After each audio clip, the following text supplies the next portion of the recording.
आज हजुरहरूलाई मेरो करेसबारी देखाउँछु है। करेसबारीमा यतापट्टि चाहिँ यो सोप छ, मिठा सोप।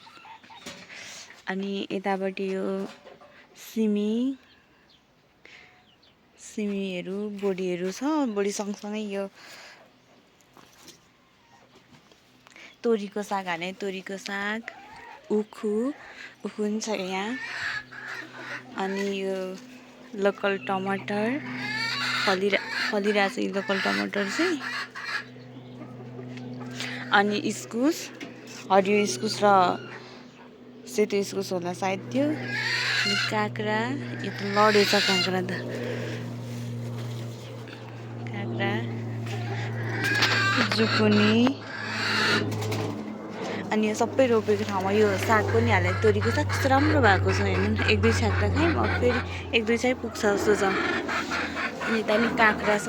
यसरी यो तारको जाली लाएर खाँदा चाहिँ एकदम राम्रो हुँदो रहेछ। एकपल्ट लगाएपछि 4-5 वर्ष पुरै पुग्ने रहेछ। अनि यहाँ काँक्राको चिचिला नि थियो। काँक्राको चिचिला यहाँ नि लागेको छ। घिरौलाको बिरुवा छ, सर्दैछ। लौका। अनि हाम्रो चाहिँ यहाँ त्यो लुइँचे जातको कुखुरा पनि छ। लोकल कुखुरा, जङ्गली कुखुरा, लुइँचे जातको। यो चाहिँ आफैले ह्याचिङ गरेर अनि कोही उठाएर दिएरै निकालेको चल्लाहरू हुन्। अन्डामा चाहिँ हामी आत्मनिर्भरै छौँ। अन्डा चाहिँ किन्न पर्दैन प्राय।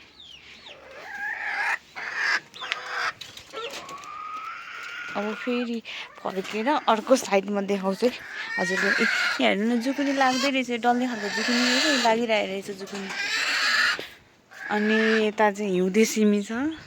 यो चाहिँ हिउँदे सिमी पोहोरकै बोट्यो, फलिरहेको थियो। अब अहिले फेरि फुलेर फेरि फल्न लागेको छ। यता चाहिँ यो, अनि यहाँ चाहिँ भर्खर रोपेको बल्ल उम्रिन लागेको छ यो चिप्ले भिन्डी। यहाँ पनि तोरीको सागहरू छरिदिएको छ। अनि यो चुकन्दर एकपल्ट पुरै उखालिसक्यो, अनि फेरि छ मजाले, यत्रो ठुल्ठुलो भइसकेको छ यो चुकन्दर पनि। चुकन्दर भयो। अनि यो चाहिँ उखाल्नु पर्ने लसुन, अब उखाल्न लागेको, यो चाहिँ आज उखाल्छु। अनि यहाँ चाहिँ प्याज थियो, प्याज लगाएको। हिजो भर्खर उखालेको यहाँ चाहिँ प्याज थियो, ठिकै फलेछ।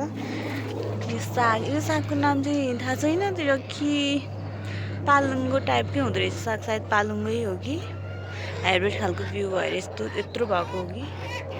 यो 3-4 बोट थियो निकाल्दै, अहिले यो चाहिँ राम्रो भएको छ। अनि यता पनि लसुनै छ। यो मकैहरू चाहिँ मैले श्री पञ्चमीको दिन रोपेको थिएँ, 6-7 वटा रोपिदिएको थिएँ, ठुलो भएको छ यता। अनि फर्सीको मुन्टा, यो चाहिँ मुन्टा खाने फर्सी 3 जाङ जति लगाइदिएको थियो, राम्रो भएर आएको छ। यता चाहिँ यो बोडी छ, घिउ बोडी र तने बोडी। अनि यो बिचमा मकै चाहिँ यसलाई नि थाङ्रा हुन्छ भनेर यसरी रोपेको, यसलाई नि यही थाङ्रा हुन्छ भनेर यति छ। यो चाहिँ यता यो एभोकाडोको बेर्ना छ। अनि यहाँ नि जुकुनी, डल्ले खालको जुकुनी यत्रो भएको छ। नेक्स्ट यो मटर छ, केराउको करेसबारीमा आएको बेला चाहिँ चुड्दै खान ठिक भएको छ। अनि यहाँ सुन्तोला छ, चिचिला लागिरहेको छ। यहाँ हेर्नुहोस् त, चिचिला लाग्न थालेको छ बल्ल। पोहोर चाहिँ 1-2टा फलाएको थियो, तर ठुल्ठुलो फलाएको थियो। यस्ताले टन्नै चिचिला लागेको छ यसमा पनि। अनि यता नि फर्सीहरू छ, मुन्टा खाने 2-3 छाक खाइसक्यो। अनि फुल।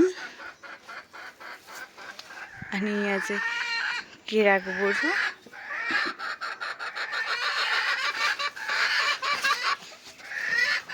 यो पनि कुन खालको, जस बेग्लै खालको त्यो अरूभन्दा नि, अरू हामीसँग भएको भन्दा नि बेग्लै खालको भनेर रोपेको यो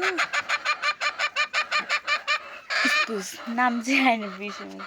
अनि त नि फर्सी खुर्सानीको, मेरो चाहिँ करेसाबारीमा अहिले यति छ सब्जीहरू